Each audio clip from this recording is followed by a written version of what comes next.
por el grupo de ciudadanos, grupo significativo de ciudadanos, Colombia Humana, senador Gustavo Petro.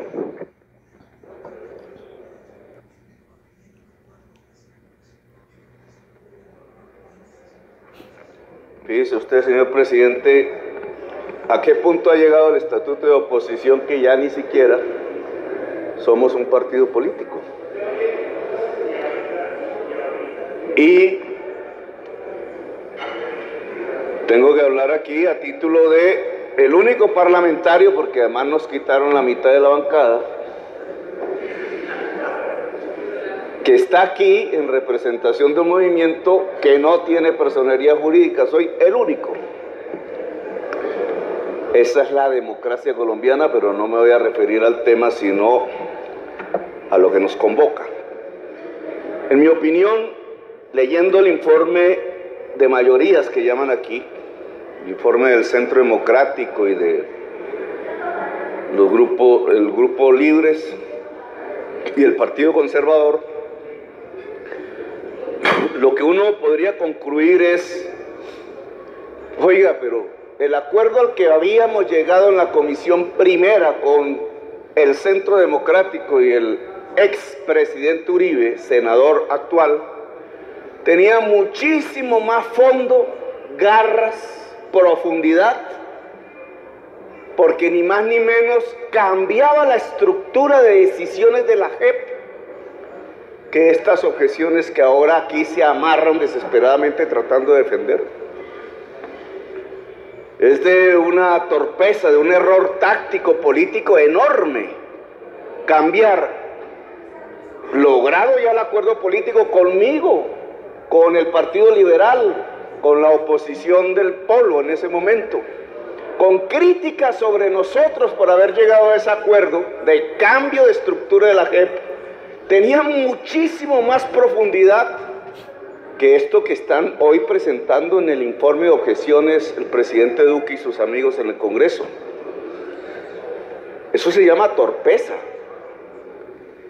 Alguien, y la historia de estos proyectos lo descubrirá algún día, algún grupo de asesores de esos que soban las solapas y los hombros de las personas que llegan al poder, que son profesionales en ese tema, tratando de escalar posiciones, de volverse ministros o vaya a saberse qué interés ha llevado a Duque a una de sus mayores torpezas, por lo menos hasta el momento: objetar la JEP. Cambiar el acuerdo que ya se había logrado en el Congreso para cambiar la estructura de la JEP, la toma de decisiones, por unas objeciones que son risibles, que no tienen, y por eso el desespero de la bancada aquí presente del Centro Democrático por tratar de construir un discurso que permita venderle a la opinión pública el que las objeciones no son risibles, sino que tienen que ver ni más ni menos con el presente y el futuro del narcotráfico en Colombia. Carreta. Apruébense o no se aprueben esas objeciones, el narcotráfico tiene otra lógica que nada tiene que ver con esos artículos. Esos artículos que se objetan se hacen con un prurito o con una equivocación política torpe. Alguien creyó que si había una votación dispar entre las cámaras del Senado y de la Cámara de Representantes, se hundía el proyecto de JEP. Y quizás alguien interesado en que se acabara la JEP en Colombia, es decir, la posibilidad de intercambiar beneficios jurídicos por verdad, le puso la vela al diablo pensando que por ese camino iba a destruir la JEP. Y sedujo a Duque a objetar. Esas objeciones, en el fondo, no tenían razón de ser. Han metido a Duque en un desgaste político profundo a cambio de nada, a cambio de una derrota aquí, porque ya es una derrota. Ya la Cámara de Representantes votó en contra de las objeciones, ya las objeciones están rechazadas. Llevaron a Duque a un desgaste innecesario Él no necesitaba objetar el proyecto JEP. Él podía presentar un proyecto de acto constitucional con esto mismo que aquí se está tramitando, o quizás, si el Centro Democrático hubiera sido más leal con el acuerdo político parlamentario, hoy estaríamos cambiando la estructura de la JEP, ni más ni menos. Porque este discurso sobre el narcotráfico es mentiroso. Permítame pensar la historia del narcotráfico en Colombia en tres grandes momentos. Decía en la comisión primera, uno el de Pablo Escobar y este último. Y hacernos una pregunta: ¿es más poderoso hoy el narcotráfico que en la época de Pablo Escobar? Y la respuesta es sí. Hoy es muchísimo más poderoso que la época de Pablo Escobar. Son tres grandes momentos del narcotráfico con tres estrategias para ellos diferentes. Pablo Escobar, intentando vía terror impedir la extradición, logra un acuerdo efectivamente con el presidente Gaviria de sometimiento a la justicia y comete el mafioso al fin la torpeza de traquetear desde la cárcel, la catedral, y muere.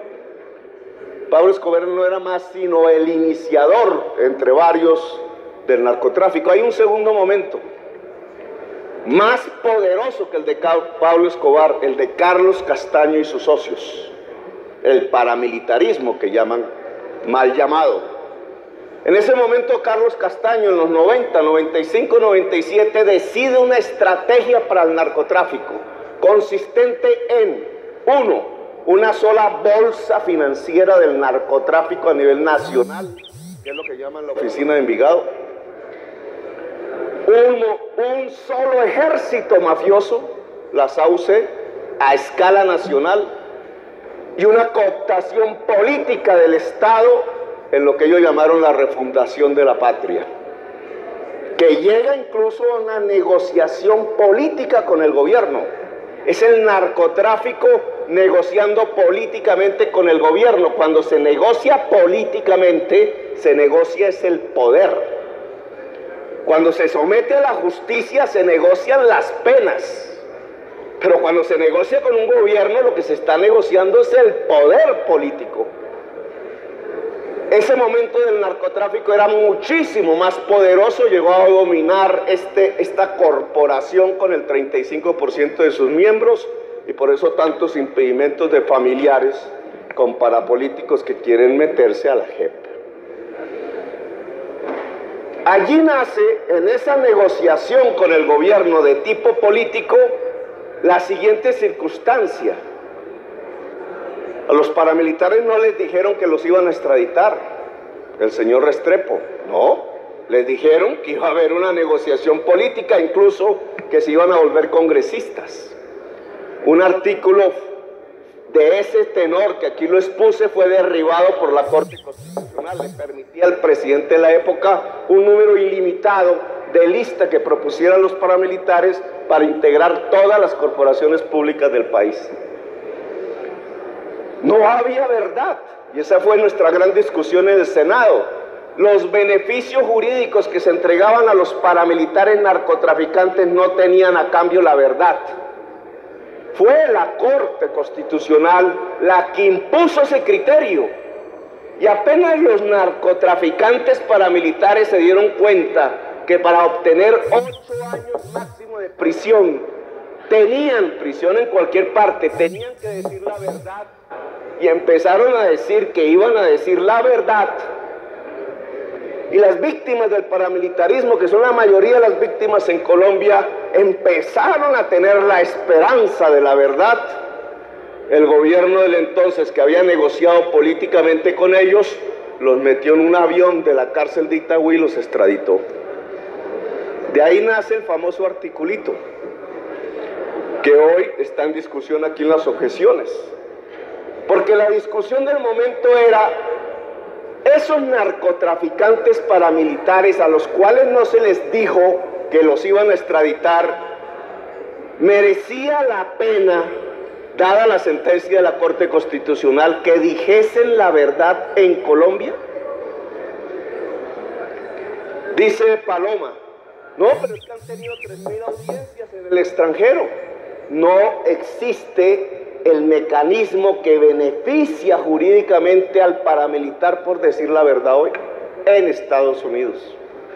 Al contrario, para ellos es preferible negociar con los Estados Unidos por narcotráfico en Estados Unidos y quedarse viviendo en Estados Unidos. Termine, senador. 2 minutos. 10 minutos. 2 minutos.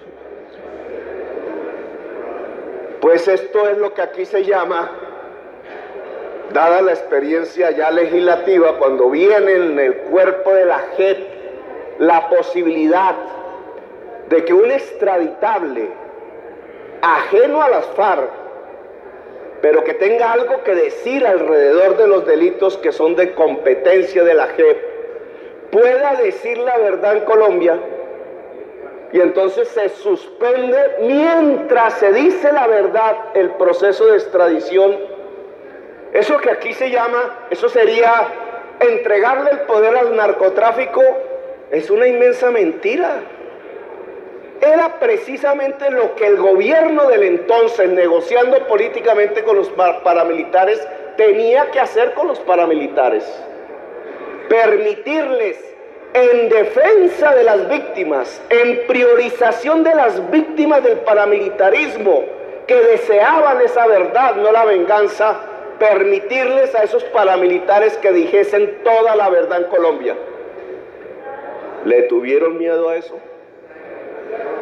Los extraditaron para que no hablaran, para que no hubieran los incentivos desesperados en contra del mismo proceso de paz de Ralito.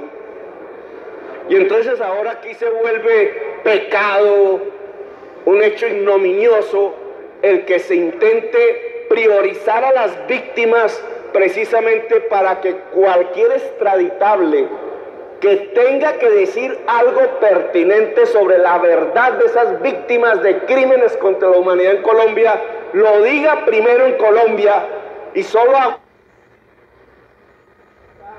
Termine, senador. Solo agotado el mecanismo de confesar, que no es de años, es de días, ahí sí lo extraditan. Entonces el narcotráfico va a crecer por ello.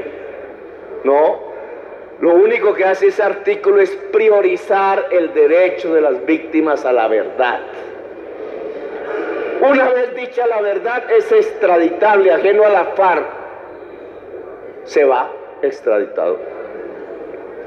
Y de aquí es donde surge, y termino, presidente, el tema de la inocuidad, de la torpeza de haber llevado al presidente Duque a una derrota política innecesaria completamente, al haberle seducido al presentar las objeciones.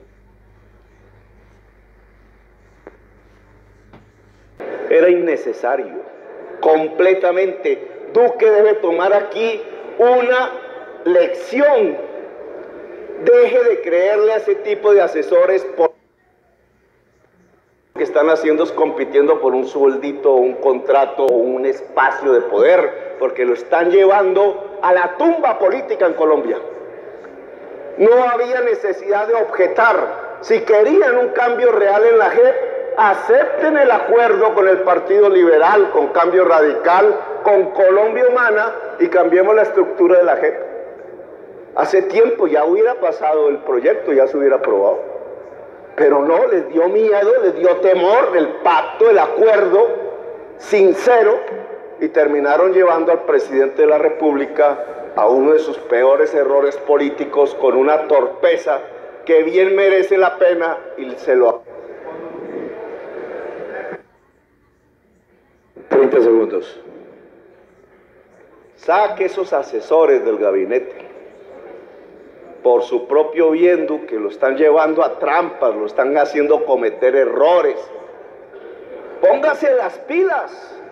El camino de Colombia es la paz, el lado correcto en la historia de la humanidad. El lado correcto en la historia de Colombia es la paz. No se deje llevar más a trampas.